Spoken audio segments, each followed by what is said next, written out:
show. My name's Josh Wade. On today's episode, we got a wild one. We're going to go deep, really deep. But first, I got to give the plug. Thanks so much to The Siege for helping us out with the theme song, giving us the rights to use that song. That's the only way for the boys to make money, is to give the rights to fucking music and then people pay for it. They gave it to us for free to use on this show.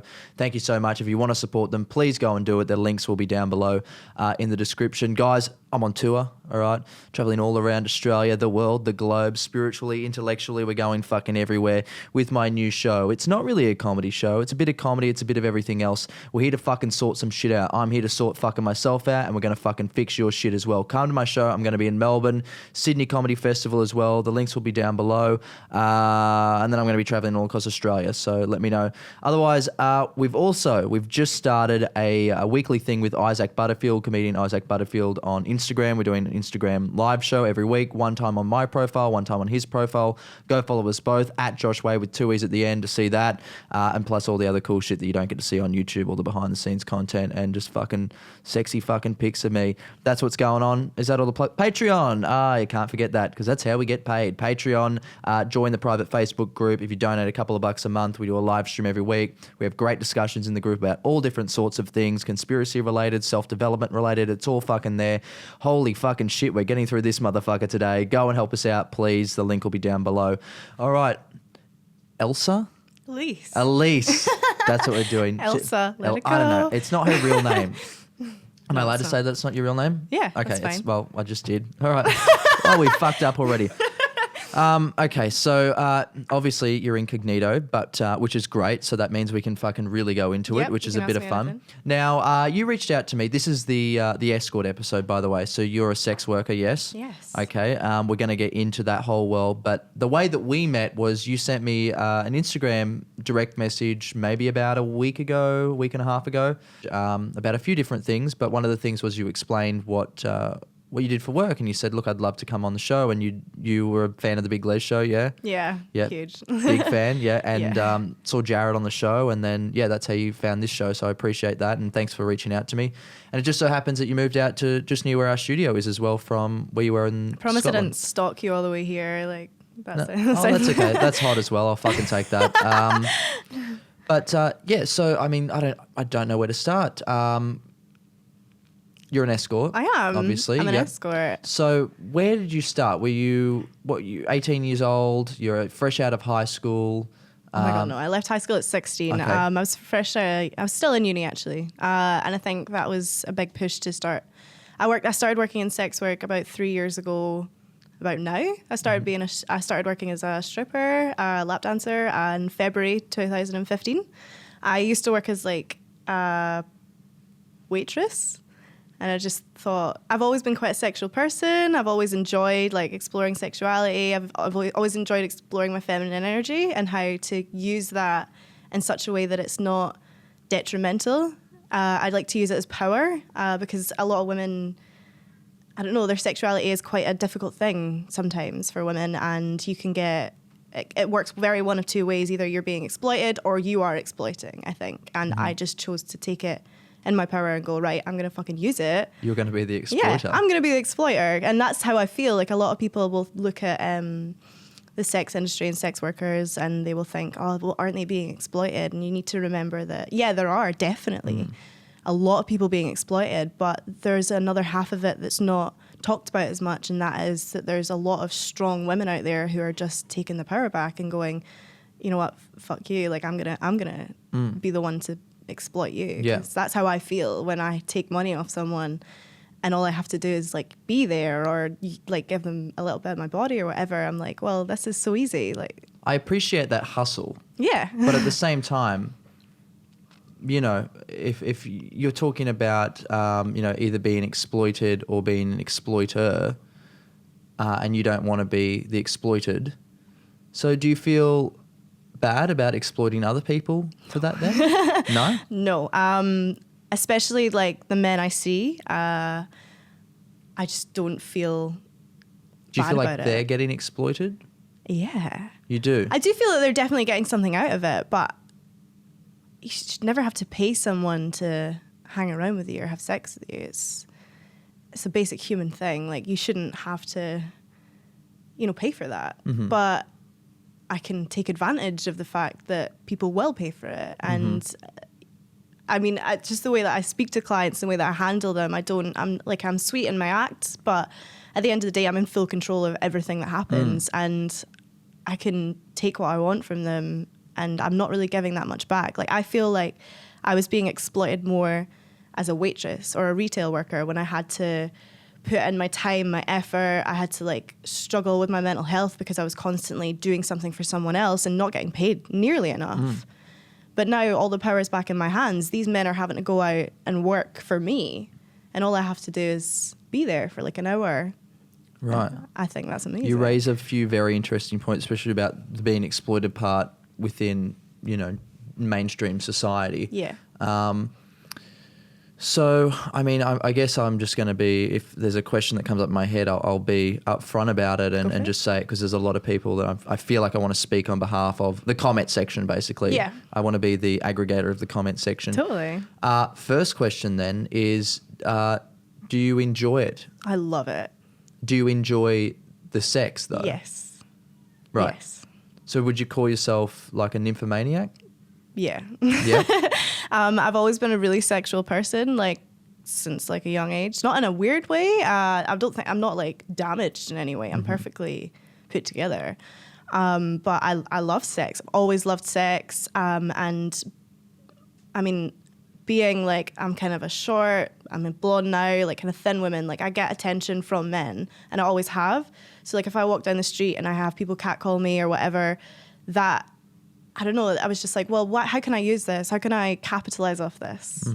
And the way to do that is I started working in a club. I started being a stripper. And I loved it. And then it moved on to sex, and I just loved that even more. I like meeting new people all the time. It's fun. I really enjoy my job. Like, Right. I love the sex. Like, I know that might seem like a lie, or like, really, do you enjoy it? But like, sometimes obviously I don't. Like, but I think the thing that I enjoy most is when you have sex with someone, you almost break them down on an emotional level that they are at their most vulnerable and comfortable. So I enjoy the sex, but the part that I enjoy most is after it, where I get to ask them, so why have you done this? Why did you pick me? What's brought you to this? And I think that's so interesting, because you get to find out a little bit about the person. And I've been writing a book about it because I think it's such an interesting thing, because no two people that see escorts are the same. Everyone does it for slightly different reasons, and it's beautiful to see that mix of humanity. What do you think is the general narrative of people coming to you for, or just escorts in general? And is there a similar type of person that you think is the majority in that lot? Is it straight, single white men that are old? Yeah, definitely. I charge a lot, so I see kind of the higher end of clients, and it's mainly businessmen who either don't have enough time, or they're married and they need a bit of something else. I don't know. That's a very male thing. But then again, I've explored the topic of monogamy a lot in my own head, and I think it's been very much pressed into us as a society. I don't know if monogamy is so much a natural thing. And I think men using escorts is one of the most kind of gentle and respectable ways to explore that side of it without hurting anyone. Because you're not building up an emotional connection as such. It's very transactional. And is it though? Because I mean, you're coming from it from a perspective of, doing it to make money. Whereas for them, they're obviously so desperate for affection and a cuddle and a kiss and a fuck that it is emotional. As soon as you stick your dick inside something from a male's perspective, something's going on. Even if you're drunk as shit and you're both, fucked up, there's something that sparked it originally anyway, and it has to come back to some sort of an emotive thing. So. Yeah. And I mean, I do have emotional connections with like some of my clients. I would never say that it's a lot of the time it is just transactional. Like there are some people that will just come in, pay you, do the deed, and then just be like, thank you, leave. Like it's fair. Sometimes it's very transactional. I did, when I was back in Scotland, I was probably one of the top escorts there. So I built up a really good connections with some of my clients. Like one of my clients paid for my flight here. I had a guy that paid my rent for ages. So there is sort of sometimes an emotional side, but I mean the initial sort of meeting, like if you meet someone for the first time, it's usually not that emotional. But I'm quite a caring person. Even it comes out in my job as well. I try to do a disconnect, and there is definitely a disconnect between who I am in my personal life and this side of me. But I'm always emotional, and I always try and look out for people and look for the best in people and try and help them. And connecting with my clients, I think, it's a big thing for them as well, because sometimes they feel like it's easier to talk to a stranger than it is to talk to someone that's actually close in their life. Right. And I think that's why it's different in some senses. So do you find, and has at any point, something become too much with someone getting too emotionally attached, or you finding that maybe they're using the services and it's possibly being detrimental to them as opposed to just being a pleasurable transaction? Where do you draw the line, or do you draw the line at all? Yeah, I do. There are some clients that, especially the younger ones, like it's very difficult when you... How young is young? Not like sounding creepy, but... No, but like I'm 22. Like is like a 20-year-old going to get an escort? You'd be surprised. I had a 16-year-old texting me for ages, and I was just like, I'm not seeing you. He was like texting me all the time, and I was like, there's no way in this world I'm going to see you. I think it's becoming a bigger thing now, because sometimes like I would get prank calls from like guys who were with their guy friends. And especially, I mean, drug dealers in Scotland are massive. So they're young, they're entrepreneurs. So they will come and see you as well. And then there's young guys in like the Navy and stuff like that. So I think I had a guy that was, I don't know, early 20s. And like most of the time I was with him, he was just looking at me. He was just like, you're just so beautiful. I just like you so much. And I was like, okay, can we get this over with? Because I'm not into that. I can appreciate it. I'm like, thanks, that's great, but we're here for a reason. Like, I just want this to be over because I've got other shit to do. I've got people to text back. It's rather animalistic. On my part? No, on everyone's part, I guess. Yeah. The transaction of... Because sex is a weird thing. Yeah. In general. And to add a monetary value to something like that is, I suppose, for a lot of people... bizarre. Have you ever had any experiences where you feel like you are being taken advantage of, when you feel like the power, you might think that you have the power, but there's an exchange that's going on that's a bit of a push-pull thing, that maybe you need that person because maybe they're the only business that's providing you money? Just to quickly clarify though, because some people might look at what you're doing when you said, you had someone paying for your flights to come out here and and they might think, oh, that's... you're a gold digger or something like that, right? And you're not. Like, it's a business transaction, just like I need different people to help pay my bills and I do work for them, right? Mm-hmm. So it's the similar thing. But I mean, that was off his own back. I understand that. But have you ever got to a position where you're working with clients and you don't really want to work with them, but you're sort of forced to work with them because you don't have any other work at that point? Never. Back in Scotland, I lived with a flatmate who was also a sex worker, and she has a sugar daddy, and we always had money coming in from that because he pays her every single day. So we always had money coming in from that. We shared all of our money instantly. We never had a disconnect in that. Anything that came into the house was ours. So we never went without. And I've never worked because I have to. I've worked because I wanted to. Mm-hmm. So I've never been like broke as hell, like unable to pay my rent, like, oh my God, I need to work. I've always had that. I'm good with my money. So I always have enough to do what I need to do. And then I just like living a lavish lifestyle. That's why I do what I do. Because I couldn't imagine trying to live on like a minimum wage lifestyle. Right. I like expensive things. I like expensive experiences. And you feel like your way to get there is through sex work? At the moment. Yeah, okay. At the moment. So I guess then, do you feel like you're like an individual in this world? Like you don't rely on... I don't rely on anyone. I don't have a family. I stopped talking to my family like 2 years ago. Not because of this, or is that couple a of different. variable? They were very emotionally abusive like the whole time I was growing up. That is not why I do what I do. It's just I'm a very well put together person considering what my family was like. So I would never say that I'm doing this because I'm damaged in any way or having any issues. I do this purely because it's the smartest thing a woman can do, in my opinion, in this society. And I mean, escorts have been around forever. Prostitution is like the oldest trade in the world. Yes. But yeah, I don't rely on anyone. I mean, my parents never paid for me like at all when I was growing up. I had a job from like the second I hit 16. I moved out by myself. I paid my way through uni. I've paid for everything in my life, apart from, like men who've paid for it instead. But would that not be a major element of that? Like, for the devil's advocate point out there, that people would say, well, actually your whole lifestyle is funded by other people for you to live that life. So is everyone else's. Yeah, I understand that. I totally understand that. But I'm asking from that other side, because I don't see it as legitimate business.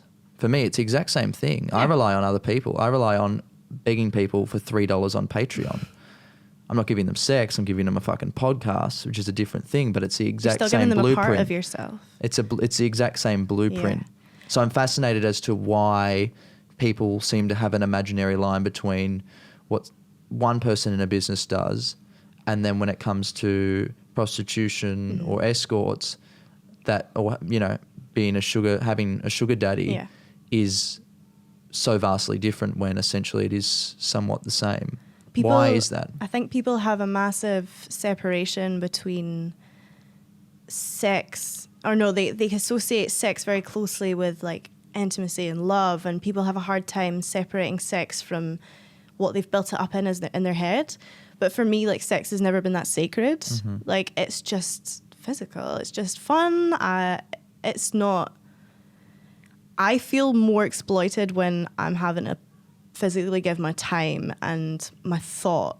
And I mean, like, I used to be a waitress, so I'd work like 14-hour shifts without a break, without food, talking to shit customers, getting shit off my managers, like, people being rude to me all day. Right. And not getting paid like nearly like that much for that. So for me, and I don't know, I'm as quick to get spiritual. Like I don't believe that you're connected to your body. I think your body's just a physical part of you. What's inside of you, it's what counts. That's pretty cheesy, but it's a thing in like Hinduism. I think it's Krishna that said, "I am not this body. I am spirit, soul."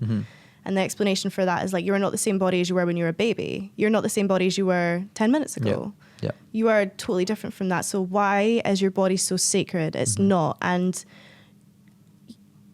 being a waitress, you're still using your body. You're using your arms, you're using your mouth, you're using all of those things. So why is it different? Yeah. And I understand that sex is it's a very different thing for a lot of people. And I've seen, obviously, people in my life struggle with it as well, and they're just like, they kind of don't understand it. A lot of people are very understanding. Yeah. But I think it's just because they associate it with such intimacy, and they think it puts you in a lot of danger as well, because that is most people's most vulnerable when they're naked, when they're being penetrated, sort of thing. So, but I don't think about that. I think about how powerful I feel in that moment.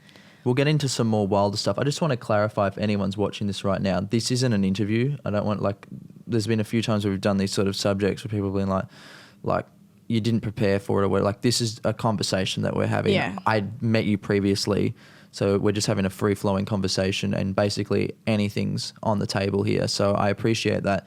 My other question was going to be then, so let's say, is this something that you're going to do forever? No. When do you say, like, when to you is the time's up? When I stop enjoying it. Okay. When I stop enjoying it. I love what I do so much. I think it's so much fun, and fundamentally I'm a writer at the end of it all, and I'm writing something about this, and I want to be able to write my whole book, put it out there, and then look back on it. And I don't know, like, I had a plan in my head. I was like, oh, I'll make this much and then I'll stop. It's like the start of Breaking Bad, where he's like, oh, I'm going to make this much and then I'll stop. And then you make that much and you realize how quickly and easily you made that, and how quickly and easily you spent it. And then you go, right, okay, actually, well, I can just keep doing this and I like it. So I'm just going to keep going. I have definitely other aspirations in my life. This is not the be all and end all thing. this is just for now. And I mean, my body's going to have an expiration date as well. There are older escorts, and anyone could be an escort. Anyone. There is no It's like cookie cheese. cutter. Yeah. Yeah. The older it gets, sometimes it gets better. Yeah. Totally. So I don't know. I have never put like I don't like really old cheese. I'm just to clarify. You could use wine. Wine. More classy than cheese. Yeah, probably. Yeah. Yeah, I don't have like a set, I'll stop doing it then. I would like to, I want to make money off other things. Right. So like maybe once I make money off my other projects, I've got my fingers in every other pie. So once I start making bank off that, then I'll go, right, okay, I don't need this anymore. And I only do this because I like it. So if I just go, right, okay, well, I'm making enough money and I'm living my extravagant lifestyle. Yeah, I could still do it, but like, whatever. Like, I don't mind. What's the funkiest thing in the bedroom that you've had requested or done more than what you think other people would think is a request? I had a guy shove a whole banana up my ass and then eat it out once. That was fun. That was fun. He's a really nice client, actually. Shout out. That's the Facebook clip. You had a banana eaten from your asshole. Yeah, I've got a picture of it because it was so much fun. Lovely. Yeah. Cool. We'll I won't put show that you. on if you join the Patreon. Yeah, follow my Instagram at Josh Wade and it'll be on the story tomorrow. Cool. That's okay. That's funky. Yeah, and he's a really fun client, so he likes. I fucking bet he is. That's, He like kind of, and everything we did together was so. I don't really do like kind of dom stuff like that. I would say that's more of a dominatrix style of thing. have you? Yeah, I've done dom stuff, but I'm so soft that I can't even put on an act Right. when it comes to What's that. the toughest thing you've done? Just having to be like humiliate them. Like a lot of men Oh, that like would be that sort of fun. See, you would I probably do it. like Yeah, that. I do it fucking in do- the street. No, yeah. fucking, I'll just walk up to someone and go, you piece of shit. Yeah, you'd be great at that. You should Yeah. go into some dom work. Cool. All right. And there's money in that? Oh yeah, Do I get a banana eaten out of my ass as well? if you want. Fucking oath. Well, don't worry about the Patreon anymore. No, cool. Yeah, so, okay. Yeah, he likes fun stuff. So like he likes to kind of urethra play. So I've had like my fingers down his dick before, like just like going for yeah. Did you just say he likes what play? urethra play? So you know That's a thing? Urethra play. that's such a big thing. They Sounds have like a local football team. Where you go and play like some weird like European sport. You never been to Urethra like a play. really like in-depth sex shop, like where they have like the sounds and stuff? I mean, I'm sure I probably have. Yeah, but they have like metal things that vibrate, and you can put them down the urethra, and there's all sorts of things. Like, but I had my fingers down there, and I've got a picture of that too because I love taking pictures at work. I'm like, see if I Yeah. do something really weird. I'm like, can I get a photo of this? And they're Okay, like, we yeah, just got to the real juicy stuff. All right, so this is interesting. So urethra play. Yeah. And that feels good for people.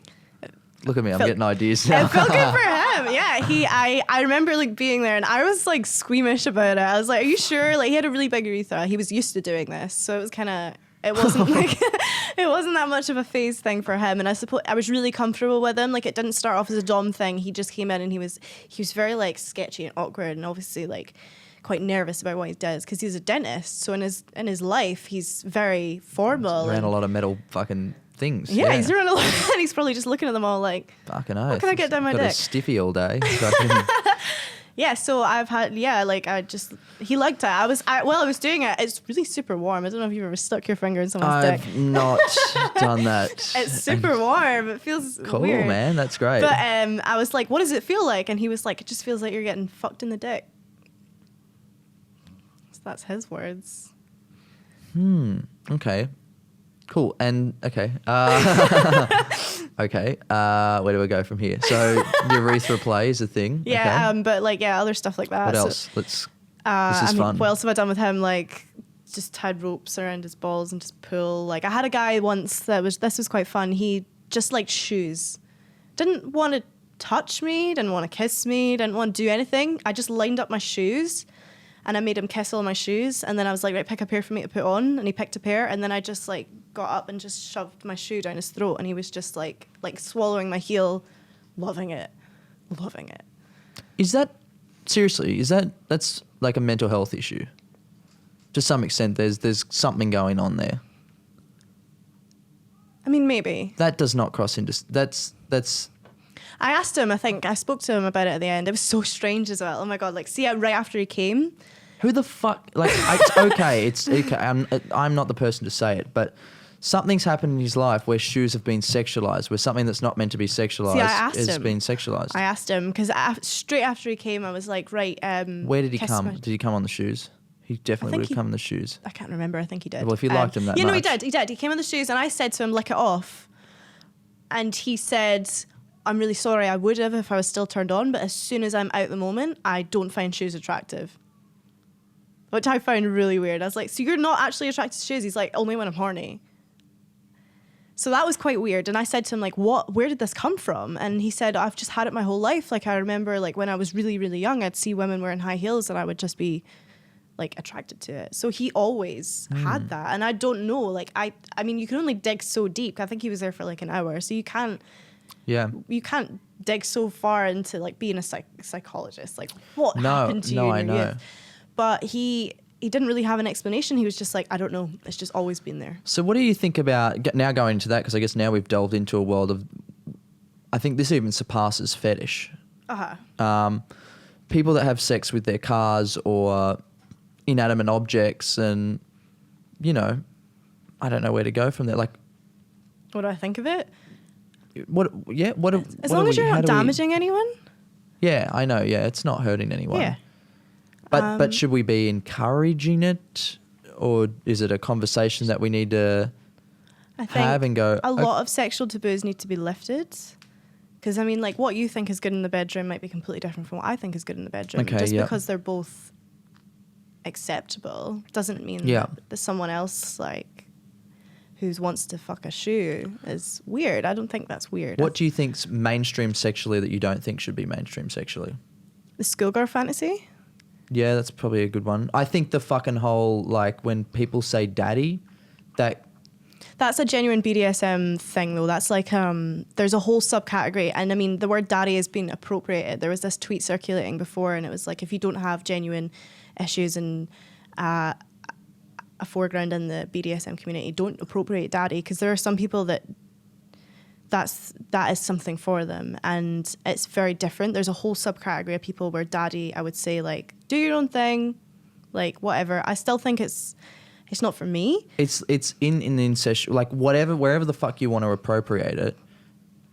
Dad is dad. Like, your dad is the person that, you know, is half your genes. Yeah. So that one's weird to me. Like, I got a comment on my Instagram photo this morning, and someone said, a dude said #daddy on it. And I commented back and I said, please do not call me #daddy. It gives me anxiety. Like, it fully gives me like a... Yeah. That's an odd one. That seems to be really popular though. Oh yeah, I've had clients ask me to call them daddy and stuff like that. And you do it, I'm guessing. Yeah. Is that weird? Like, can you, like, when someone does that, are you like, you're imagining me as your daughter? That's not what it is. They're not imagining that. It's more like, I think of it more in the sugar daddy sense. So, like, it's that kind of just the man with power over you. Not necessarily your own father, but just the man with power over you. And I think... Can you not just say, man with power over me? It's just not got quite the same ring as, you know, fuck me, man with power over me. Like, it doesn't really work. Yep.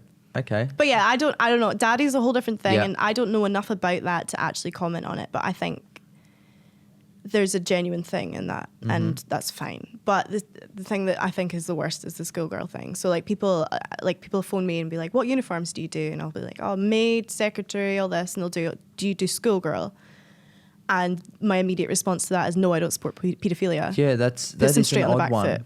And like, that's something that you see, I suppose, in sex stores, and there is probably some normalization around that. Such normalization. That shouldn't be there. No. I had a client once, I stopped seeing him actually, and this is quite deep, but he... Yeah, let's get into the creepy ones. So this was like one of the creepiest ones. He always got me to call him daddy, and I was like, whatever, fine.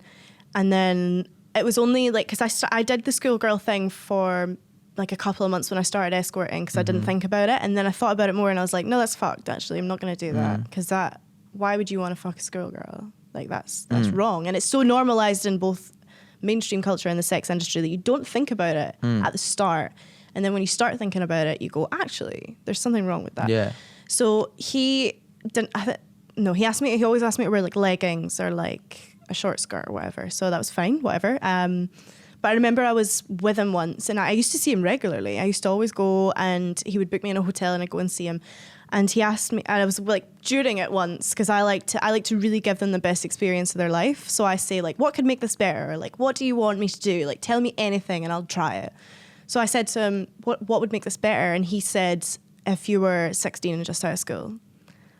And that to me, I was like, fuck. So that's a huge thing to digest. In the moment, I was like, right, okay, just get out of this situation as quickly as possible. Left him, whatever. And then I went home. How do you get out of that though? Like that's. Well, what do you do in that situation exactly? I was already halfway through it and he was pretty much finished. So I was like, I'm just going to finish this and then think about it in a minute, because there's no point in me arguing. I'm never going to argue with a client when they are with me. Do you know what I mean? Because in a sense, I'm still small. I'm still 5'4" and I'm still slim. So I'm strong, but I'm not as strong as a 6'4" man. Mm-hmm. So I need to be careful with my words and things like that. And I'm never going to actively say something that's going to freak someone out to the point, because you can never judge a man's character. You never know if they're going to switch and get violent on you. So you've always got to be in the moment. Can that go both ways though? Yeah, definitely. But you need to be careful. That's part of just being careful with the job. But I went home and I thought about it. I never saw him again. I texted him about it. And I had a really big moral dilemma, because I was like, right, okay, this guy bordering on paedophile. Do I keep seeing him? Because then at least he's not going out and finding children. Or do I stop seeing him and don't indulge it at all? No. What do I do in that situation? My thing, I just stopped seeing him. I didn't see him again. Yeah. But that was a huge moral thing. I'm like, well, if he's exploring this with escorts, that's got to be better than him going out and finding a schoolgirl, right? I don't know. So what do you do? That's a huge thing. It's just fucked on both. Yeah, on both sides. It's fucked. Yeah. So that was a really difficult thing in my career, and that's when I started really looking into the schoolgirl thing, and I was like, okay, that's put it in a different light for me. Okay, right. So I suppose that's an interesting one. I mean, what about when we go into like, I mean, I guess your experience is going to be in the sex industry is going to be a lot different to a lot of other people's. And I mean, obviously, human trafficking is actually one of the biggest issues in the entire world. Absolutely. That's swept under the rug. And not just human trafficking, but trafficking of children and stuff like that. It's absolutely disgraceful and disgusting. And it's even more disgusting that it seems to be taboo to even talk about. Yeah. That you're not supposed to talk about it. So when we look at, you chose to go into sex work. It's not that you were forced, but I suppose I don't know the exact statistic, but I would say you're definitely in the minority of people that have gone into sex work. So when you say that you have the exploitive power over people, yes, you do. I'm very much speaking for myself. Yeah. I would never speak for any other escort sex worker, apart from like the one I lived with. But this is just speaking from my perspective, and there's no way that I could comment on how it must feel to not be able to choose this. Mm-hmm. But the only reason I wanted to do this and talk about my experience is because there's so many people that are just like, it's disgusting. Everyone's been forced into it, sort of thing. But not everyone is forced into it. But definitely we need to talk about the people that are. And I think that's why it's so important for people like me to come forward, so that people stop thinking of it as such a taboo thing. Because I think the fact that there is so much exploitation in terms of trafficking and stuff like that is because there's such a taboo in it. There's such a power still left in it. And if we take that all away and go, actually give it back to women, just make it a normal thing, legalize it, make it normal, and then it becomes harder to like traffic that taboo. But can we call it something different? Like when you say legalize it, like there has to be a difference between escort, hooker, prostitute, whatever you want to call it, what you're doing professionally as such, as opposed to someone that's getting pimped out. Like I don't think it's the smartest thing to just blanketly go, all right, it's all legal. Getting paid for sex is totally legal. So can we give the professional side a different name that doesn't have a stigma attached to it, and keep the horrible stigma attached to the horrible atrocities that are happening on the Yeah. on the other side? Yeah. And if so, what would you call that in It's an ideal? consensual sex work, non-consensual sex work, Yeah. Okay. All I right. suppose. Yeah, that makes sense. Okay. Have there ever been any times where, obviously you've had the creepy ones, and I'm sure have you had other creepy situations as well where Yeah. someone's become maybe stalkerish or even slightly violent? No. No? No one's ever become stalkers or violent. I've only had a very few bad experiences. It's like they're so rare. Like I used to Yeah. work Let's not harp on the bad ones, Yeah. but it is, I guess, the interesting part of it. As long as everyone knows that, what would you say, 90% of it's...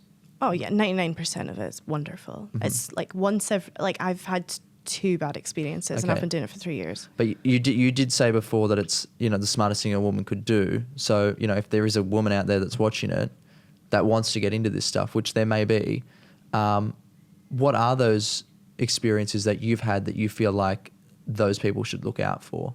What have you learned in those bad experiences? You need to screen everyone before you see them. And work for yourself. If you're smart, work for yourself. Don't work for an agency unless they are really tight. And I mean, I started working for an agency at the start, and they said they had security on hand all the time. They said, phone us if anything ever goes wrong. They said they screened all their clients, but I went to a client once and they did house calls. I don't do house calls anymore. That's a big thing. Don't do house calls. If you're going to start doing escorting, never go to someone else's house. Especially like... Where do they go? Your house? My house or a hotel. Get them to book a hotel. If they can afford an escort, they can afford a hotel. Right. I would never go to someone's house because they did house calls back at the agency, and I went to this guy's house. It was like maybe like 9 p.m. or something like that, and I walked in and he was telling me to be quiet, and I was like, okay, what's going on here? It was dark in the house, and I went through and he offered me a drink. I thought it was water. It was vodka. It was like this full of vodka, and I was like, okay, this is fucked already.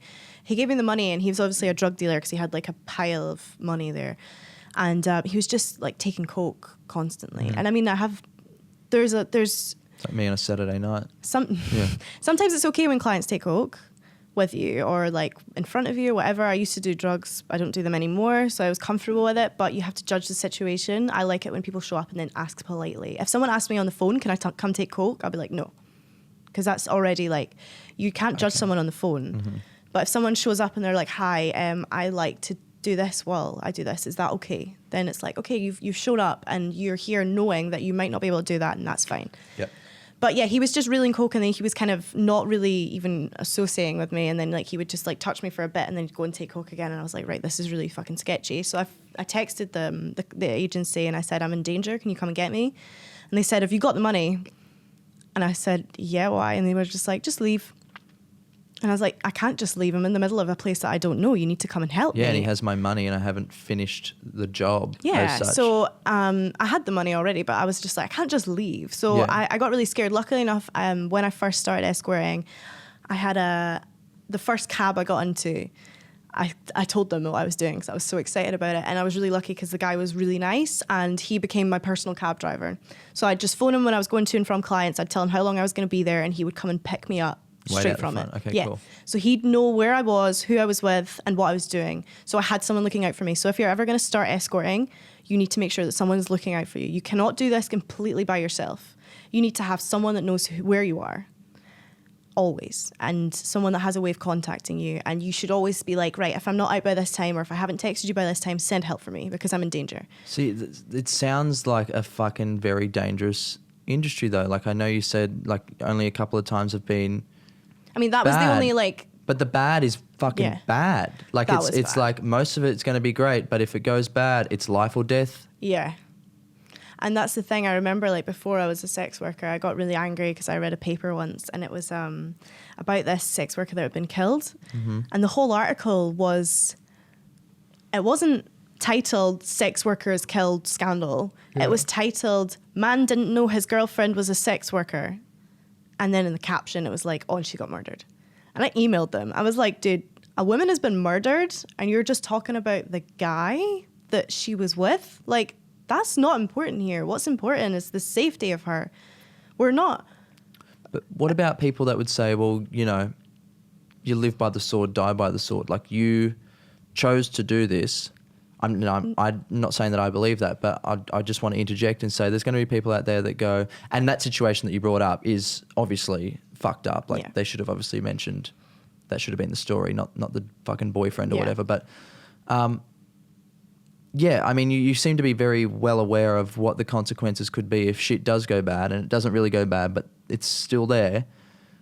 So when it does go bad, there are going to be people out there that go, well, you can't blame anyone else. Like, you knew what you got into, and do you understand what I'm saying? Absolutely, but no one. I mean, like, that's like saying about, you could say that about any job. I guess you so. could get murdered in any job. I guess so, but your chances are much higher than Jolene at Kmart.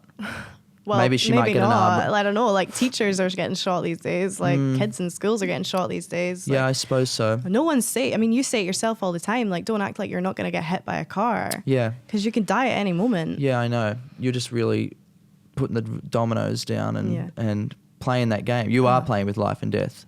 Probably a bit more. Everyone is, okay? Yeah, everyone you're right. is. Everyone is, but you're knowingly doing it. There's ways to keep yourself safe. I mean, when I worked out my home, like, I lived with my flatmate, so we had rape alarms beside the bed. Rape alarms? Yeah, so like, well, I mean, like, not for like... Sally, the school teacher doesn't have a rape alarm.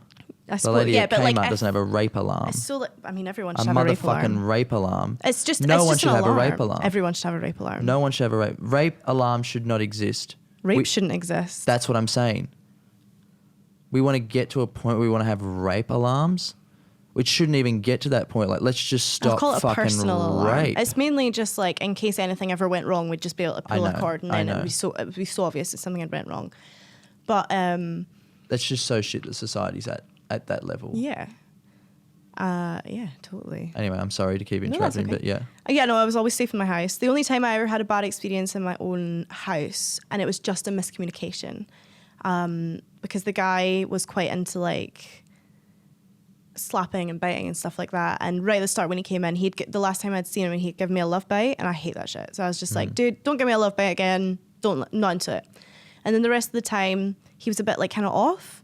Yeah. And then I kind of asked him, I was like, is something wrong? And he just went, oh, sorry, you just kind of threw me off at the start when you said that. And then I was like, all right, okay. So like I left and I went into the bathroom, and then I have anxiety. So I started having a panic attack because in my head, I always think the worst. So I started going, right, does he only enjoy this if he feels like he can hurt me or mark me? Okay. So I felt scared in that situation, and I went back in and I actually started crying for that. That was a first. I started crying in front of him, and he was like, what's wrong? And I just told him exactly what I felt, and he was like, oh my God, not at all. I'm so sorry. We had like a big chat, he gave me a hug, he left. It was really nice after that, but that was another time that I was like a little bit jittery, and that was just my own head. That wasn't his fault. It wasn't my fault. That was my mental health and just the reading of the situation. But I was totally safe, even if something had gone wrong. You know, my best friend's in the next room. Everything's going to be fine. Do you feel like this job has an effect on your mental health, whether that be positive or negative? Like, do you think it makes you happier? Do you think that it could do both? Double-edged sword, yeah. Like, you don't... And how so? Like, what is a situation that makes your mental health go, I'm fucking king shit at King Mountain, motherfucker? And what's the one that makes you go... or just rethink it for a second? So, I mean, when you've got a grand sitting there in cash that you've made in a couple hours, and you're like, that's all mine. I made that shit. I can spend that however I want. I had to do nothing for that. I mean, sometimes I've had days where I don't even have to have sex, and I'll still make that much money. Because not all the time you're having sex. It's like 50-50. Not everyone wants to have sex with you. Some people just want to chat to you. Some people just want to do like certain things with you. Some people just want to come on your shoes. Do you know what I mean? So it's not always... Come on your podcast, fucking whatever. That's throwing me off. Yeah, so like that and then... Thank you very much, everybody. Yeah, so like there are times, and like especially when I make all that money and I'm just like, this is amazing. Coming to Australia, and I had all that money in my bank account. Someone had paid my ticket for me. I was like, yeah, fuck it, I'm amazing. I can go anywhere in the world with this job. I'm in control of me. I've done this myself. Sure. But then there are times that you go, is this all I'm good for? And that's a hard question to ask yourself, like, especially because I'm a creative person. So sometimes, I mean, like, I think all creative people have doubts sometimes, even if they don't want to admit them. They go, right, am I actually doing what I think I'm doing? And is it good? And then sometimes you start to think, fuck, is sex all I'm good at? Is that all I'm good for? And that plays on your mind a little bit. But then you start to go, no, okay, that's not true. But that's like the only bad thoughts that you sometimes have. Well, it is true and not true on both sides. I think that, again, is a double-edged sword because you are the product. So you are an object. You are, in their eyes, you're an object to them to some extent. Yes, you're a conscious, smart object that can exploit them, but an object nonetheless. So does that affect you sometimes where you go, all right, I've made it clear that I don't want to have any sort of emotional attachment to this person. It's purely transactional. But by that point, you're also saying, I am just an object. Like, let's do the thing and then leave. And I'm not a conscious body to you in that extent outside of this situation. Are you objectifying yourself is the question. I'm being objectified every moment of the day, whether I like it or not, as a woman. That's like, I know that might sound like a man, really bold statement, but as a man as well, but especially like just because I can't speak as a man, I can only speak as a woman. No, I know, but I just hear that and I just go like, if we want equality, if we want all this sort of stuff. I mean, I've seen the comments on your latest Instagram. Like, yeah, we're all being objectified. Not to say that it's bad either. No. Sometimes but like, it's great. I mean, just speaking from a woman's you get point it of more. view. That's the point. Yeah. And I mean, young, very young, it just comes with it. It comes with being in this body. You get used to being objectified. I mean, I have to deal with that every day on some level. So in my head, I'm like, they're going to objectify me anyway. I may as well make some money off it. Yep, and fucking all power to you, I guess. I've got nothing at all against it.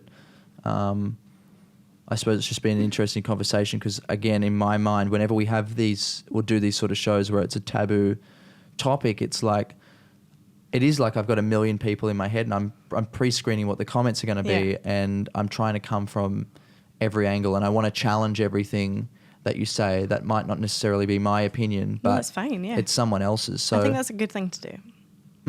Definitely. So what have you, to start wrapping this up, and I mean, it's been a all-round conversation. It's very hard to cover this sort of stuff in around an hour, but what have you taken away? If you were to stop tomorrow, what have you learnt both good and bad about this, and how will you take that on into your next life? I've learned a lot about human nature. In the way that everyone deep down just wants to be loved, whether or not they want to admit it, and they just want someone that's going to be there for them. That's a very just fundamental thing in everyone. I've learned that it's very, very difficult to trust people because people are excellent at lying, no matter who they are. So you should always be aware and take everything with a pinch of salt and always be on your guard a little bit. Be vulnerable, absolutely, but always be aware that at the end of the day, you're the only person looking out for yourself. And you don't always know what's going on. You're never going to know everything. So that's a big thing. I've learned how to make anyone come, which is probably a very good thing. Fucking urethra play. Oh, that's what I've learned today. You get going to the toilet after this and sticking me fucking phone in me cock. Yeah, start small. Yeah, why not? Go big or go home. That's right. I've learned that you should never let anyone judge you for doing what you want to do, regardless of what it is. I've learned that there's a massive separation between sex and love. And I think a lot of people need to understand that. Sex is a physical thing. Yeah, there is a very big difference between when you are, and I'm going to use making love, because when you have sex with someone you love, that's what it is. It's making love to them. But sex or fucking is a very different thing. And lust, I suppose. Yeah. Lust isn't love, and I think people get confused with that because they probably haven't felt love yet. Yeah. And lust is not a similar feeling, but it's that same rare feeling. We don't get it all the time. Yeah. And lust and love, when you're young especially, or when you haven't been properly in love, you can confuse the two because you think that the butterflies and stuff, and waking up in the morning and thinking about them, and like not being able to focus because you're so into them. Like you think, oh, that's love.